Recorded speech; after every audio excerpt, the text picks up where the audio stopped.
когда я был маленький, он был очень человек, который мог баловать детскими радостями ребенка. Он не пропускал, например, ни одного моего дня рождения. Но когда мы повзрослели, он очень был требовательный человек. Он спрашивал очень сильно, как со своих подчиненных, ну так и с нас.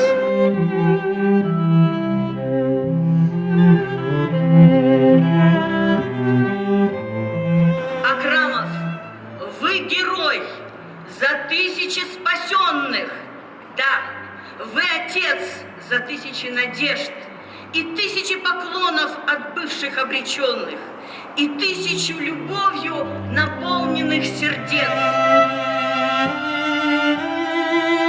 Адамдарга болгон мамилең биздин айрыкча кесиптештердин эсинде түбөлүктүү сакталат. Покойтесь с миром, мы вас будем помнить. Жаткан жериңиз жайлуу болсун.